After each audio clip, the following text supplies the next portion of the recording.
Hello friends, welcome to the coffee mug. ഞാൻ ലിഷ. ഇന്നത്തെ നമ്മുടെ വീഡിയോയിലുള്ളത് ഒരു സോഫ്റ്റ് കുക്കിയുടെ റെസിപ്പിയാണ്. വളരെ കുറച്ച് ഇൻഗ്രീഡിയൻസ് കൊണ്ട് എളുപ്പത്തിൽ ഉണ്ടാക്കിയെടുക്കാൻ സാധിക്കുന്ന വളരെ ടേസ്റ്റി ആയിട്ടുള്ള കോക്കനട്ട് മാക്കറോൺസ്. അപ്പോൾ താമസിപ്പിക്കുന്നില്ല, റെസിപ്പിയിലേക്ക് പോകാം. കോക്കനട്ട് മാക്കറോൺസ് ഉണ്ടാക്കുന്നതിനായി ആദ്യം ഒരു വലിയ ബൗളിലേക്ക് 2.5 കപ്പ് ഡെസിക്കേറ്റഡ് കോക്കനട്ട് ഇട്ട് കൊടുക്കാം. ഡെസിക്കേറ്റഡ് കോക്കനട്ട് ഇപ്പോൾ ഒരുമാതിരി എല്ലാ സൂപ്പർ മാർക്കറ്റുകളിൽ നിന്നും വാങ്ങിക്കാൻ കിട്ടും. 3-2 കപ്പ് കണ്ടൻസ്ഡ് മിൽക്ക്.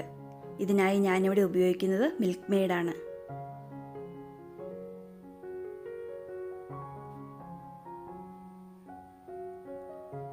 ഒരു ടീസ്പൂൺ വാനില എസൻസ്, 2 നുള്ള് ഉപ്പ്. ഇവയെല്ലാം കൂടി ഒരു സ്പാറ്റില വെച്ച് നന്നായി യോജിപ്പിച്ചെടുക്കാം. ഓവർ മിക്സ് ആക്കേണ്ട, നല്ലതുപോലെ ഒന്ന് കമ്പൈനായി കിട്ടിയാൽ മതി കേട്ടോ. സ്പാറ്റില വെച്ച് ഇതുപോലെ കട്ട് ചെയ്ത് മിക്സ് ചെയ്തെടുത്താൽ മതി.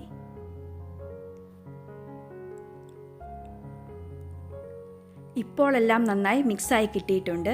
ഇനി ഇത് മാറ്റി വയ്ക്കാം. ഈ സമയത്ത് ഓവൻ 160 ഡിഗ്രി സെൽഷ്യസിൽ 10 മിനിറ്റ് പ്രീഹീറ്റ് ചെയ്യാൻ വെക്കണം. അടുത്തതായി 2 മുട്ടയുടെ വെള്ള പതപ്പിച്ചെടുക്കണം. അതിനായി മുട്ടയുടെ മഞ്ഞയും വെള്ളയും വേർതിരിച്ചെടുക്കാം. മുട്ടയുടെ മഞ്ഞ നമ്മൾക്ക് ആവശ്യമില്ല കേട്ടോ.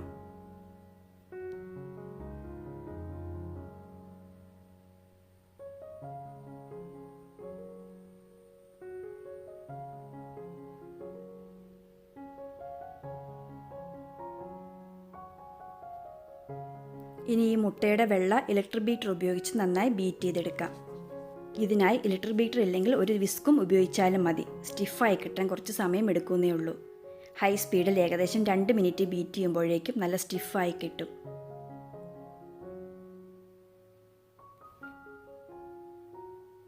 ഇനി ഇത് നമ്മൾ നേരത്തെ റെഡിയാക്കി വെച്ചിരിക്കുന്ന മിക്സിലേക്ക് ചേർത്ത് കൊടുത്തിട്ട് നന്നായി യോജിപ്പിച്ചെടുക്കാം. ഇതും ഓവറായിട്ട് മിക്സ് ചെയ്യേണ്ട കേട്ടോ, ജസ്റ്റ് ഒന്ന് കമ്പൈൻ ചെയ്തെടുത്താൽ മതി. ഇപ്പോൾ ഡോ റെഡി ആയിട്ടുണ്ട്. ഇത് ഷേപ്പ് ചെയ്തെടുക്കാം. എല്ലാം ഒരേ ഷേപ്പിൽ കിട്ടുന്നതിന് വേണ്ടി ഞാനിവിടെ 2 ടേബിൾ സ്പൂൺ അളവിലുള്ള ഒരു ഐസ്ക്രീം സ്കൂപ്പറാണ് എടുത്തിട്ടുള്ളത്. ഇവ സ്കൂപ്പ് ചെയ്തെടുക്കാം. അതിനുശേഷം ബട്ടർ പേപ്പർ വിരിച്ച ഒരു ബേക്കിംഗ് ട്രേയിലേക്ക് വെച്ച് കൊടുക്കാം. ഇതുപോലെ തന്നെ ബാക്കിയുള്ളവയും ചെയ്തെടുക്കണം.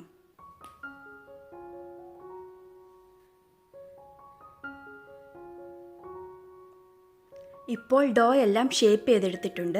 ഇനി ഇത് ബേക്ക് ചെയ്യാനായി പ്രീഹീറ്റ് ചെയ്ത് വെച്ചിരിക്കുന്ന ഓവനിലേക്ക് മാറ്റാം. 160 ഡിഗ്രി സെൽഷ്യസിൽ 20 മുതൽ 25 മിനിറ്റ് വരെയാണ് ബേക്കിംഗ് ടൈം. ഓരോ ഓവൻ അനുസരിച്ച് ബേക്കിംഗ് ടൈമിൽ ചെറിയ വ്യത്യാസങ്ങൾ വരാം. മാക്രോൺസ് ഒരു ഗോൾഡൻ ബ്രൗൺ കളർ ആകുമ്പോൾ ബേക്കായിട്ടുണ്ടാവും. ഇപ്പോൾ കുക്കിയെല്ലാം ബേക്കായി കിട്ടിയിട്ടുണ്ട്.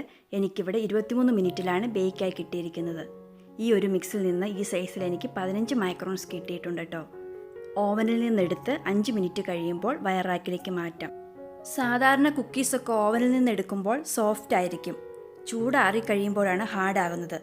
നമ്മുടെ ഈ കുക്കി അത്ര ഹാർഡാകില്ല കേട്ടോ. ഇത് സോഫ്റ്റ് കുക്കിയാണ്. ഇപ്പോൾ നമ്മുടെ കോക്കനട്ട് മാക്രോൺസ് എല്ലാം നന്നായി ചൂടാറിയിട്ടുണ്ട്. ഒരെണ്ണം എടുത്ത് നോക്കാം കേട്ടോ. അപ്പോൾ വളരെ ടേസ്റ്റി ആയിട്ടുള്ള ഈ ഒരു കോക്കനട്ട് മാക്രോൺസ് നിങ്ങളൊന്ന് ഉണ്ടാക്കി നോക്കുക. ഉണ്ടാക്കി നോക്കിയിട്ട് നിങ്ങളുടെ അഭിപ്രായം കമൻറ്റ് ബോക്സിൽ അറിയിക്കണേ. ഈ റെസിപ്പി നിങ്ങൾക്ക് ഇഷ്ടപ്പെട്ടെങ്കിൽ ലൈക്ക് ചെയ്യാനും നിങ്ങളുടെ ഫ്രണ്ട്സിനും ഫാമിലിക്കും ഷെയർ ചെയ്യാനും മറക്കല്ലേ. അതുപോലെ തന്നെ നിങ്ങൾ ആദ്യമായിട്ടാണ് ഈ ചാനൽ കാണുന്നതെങ്കിൽ ഒന്ന് സബ്സ്ക്രൈബ് ചെയ്തേക്കണേ. അപ്പോൾ നമുക്ക് മറ്റൊരു നല്ല റെസിപ്പിയുമായി വീണ്ടും കാണാം. Thank you.